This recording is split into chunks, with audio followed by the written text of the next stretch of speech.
Railway recruitment বৰ্ডৰ ফালৰ পৰা আপোনালোকলৈ মুকলি কৰিছে এক নতুন নটিফিকেশ্যন য'ত আছে ৯৯৭০টাতকৈও অধিক ভেকেন্সি।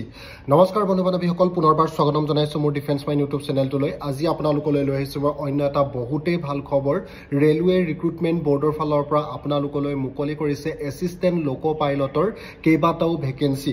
যদিহে আপোনালোকে ভেকেন্সিসমূহ এপ্লাই কৰিব বিচাৰে, এপ্লাই কৰিবলৈ হ'লে আপোনালোকৰ বয়সৰ সময়সীমা কিমান, এডুকেশ্যন কোৱালিফিকেশ্যন কিমান বা এপ্লাই কৰিবলৈ হ'লে আপোনালোকৰ কিমান ফিজ কাটিব লাগিব, সিলেকশ্যন প্ৰচেছ কেনেকুৱা ধৰণৰ হ'ব, কোন ঠাইৰ পৰা আপোনালোকৰ সিলেকশ্যন হ'ব, কিমান পোষ্ট আছে, কেই তাৰিখৰ পৰা ষ্টাৰ্ট হ'ব, সম্পূৰ্ণ ডিটেইলছ A to Z আপোনালোকক জনাম। আপোনালোকে ভিডিঅ'টি স্কিপ নকৰিব, ষ্টাৰ্টিঙৰ পৰা এণ্ডিঙলৈ ভালদৰে চাই ল'ব। আৰু যদিহে মোৰ চেনেললৈ নতুনকৈ আহিছে, মোৰ চেনেলটো এবাৰ ছাবস্ক্ৰাইব কৰি ল'ব যাতে এনেকুৱা ধৰণৰ ভিডিঅ'বিলাকৰ নটিফিকেশ্যন আপোনালোকে আগলৈও পাই থাকে। চ' বন্ধু বান্ধৱীসকল, আহক ভিডিঅ'টি আৰম্ভ কৰোঁ।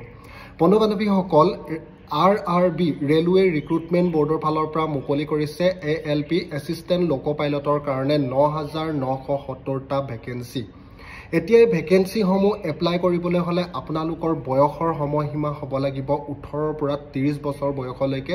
১৮ বছৰতকৈও কম হ'লে নহ'ব আৰু ৩০ বছৰতকৈও বেছি হ'লেও নহ'ব। আপোনালোকৰ ১৮ৰ পৰা ৩০ বছৰ ভিতৰত হ'ব লাগিব। আপোনালোকৰ এজ ৰিলেকশ্যন দিছে ST SCৰ কাৰণে ৫ বছৰ আৰু OBCৰ কাৰণে দিছে ৩ বছৰ। ইয়াৰ টোটেল পোষ্ট য'ত আছে ৯৯৭০টা। এপ্লাই প্ৰচেছ হ'ব আপোনালোকৰ অনলাইন। লাষ্ট ডেট হৈছে 11 মে ২০২৫ তাৰিখ আৰু ষ্টাৰ্টিং ডেট হৈছে ১২ এপ্ৰিল। আজিৰ পৰাই ১২ এপ্ৰিল ২০২৫ তাৰিখৰ পৰা 11 মে ২০২৫ তাৰিখলৈকে এই পদবিলাক এপ্লাই কৰিব পাৰিব।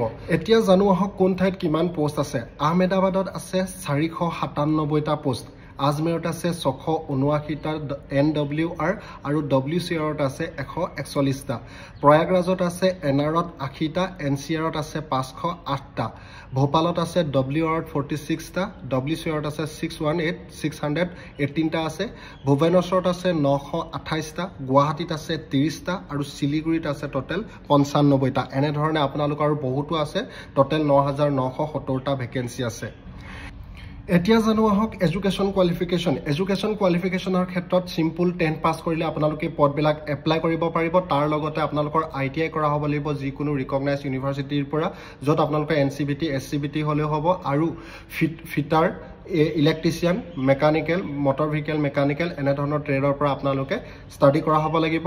তাৰ পাছতে এপ্লিকেশ্যন ফিজ। এপ্লিকেশ্যন ফিজৰ ক্ষেত্ৰত জেনেৰেল কেণ্ডিডেটছ আৰু OBCয়ে দিব লাগিব ৫০০ টকাকৈ, EWS ST SC আৰু ফিমেল কেণ্ডিডেটছে ২৫০ টকাকৈ দিব লাগিব এপ্লাই কৰিবলৈ হ'লে।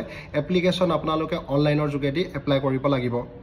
এতিয়া জানো আহক এই পদবিলাক আপোনালোকে কেনেধৰণে এপ্লাই কৰিব। এপ্লাই কৰিবলৈ হ'লে মোৰ ভিডিঅ'ৰ ডেছক্ৰিপশ্যনত লিংক দিয়া আছে, বা আপোনালোকে RRBৰ যিটো অফিচিয়েল ৱেবছাইট তাত গৈও আপোনালোকে যিটো www.indianrailways.gov.in এই অফিচিয়েল ৱেবছাইটটোত ডাইৰেক্টলি গৈ এপ্লাই কৰিব পাৰিব।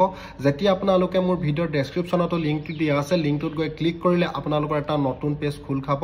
পেজটো খোল খোৱাৰ লগে লগে আপোনালোকৰ দেখিব যিবিলাক আপোনালোকৰ ফিল আপ কৰিব লাগিব, ফিল আপ কৰিব আপোনালোকে কৰিব। তাৰপাছত নিজৰ পাছপৰ্ট চাইজ ফটোগ্ৰাফ, ছিগনেচাৰ, তাৰপাছত আপোনালোকৰ যিবিলাক ৰিকুৱাৰ্ড ডকুমেণ্টছ কেটেগৰী ৱাইজ আপোনালোকে ডকুমেণ্টছবিলাক আপলোড কৰিব আৰু এপ্লিকেশ্যন ফিজ দি ছাবমিট কৰি দিব। আৰু তাৰপাছত আপোনালোকে প্ৰিণ্ট আউট কপিটো ল'বলৈ নাপাহৰিব। আপোনালোকৰ এপ্লিকেশ্যন এপ্লাই হৈ যাব।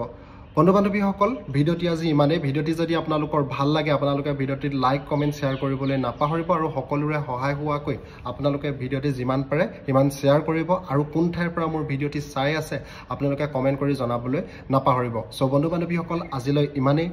জয় হিন্দ, জয় ভাৰত, বন্দে মাতৰম।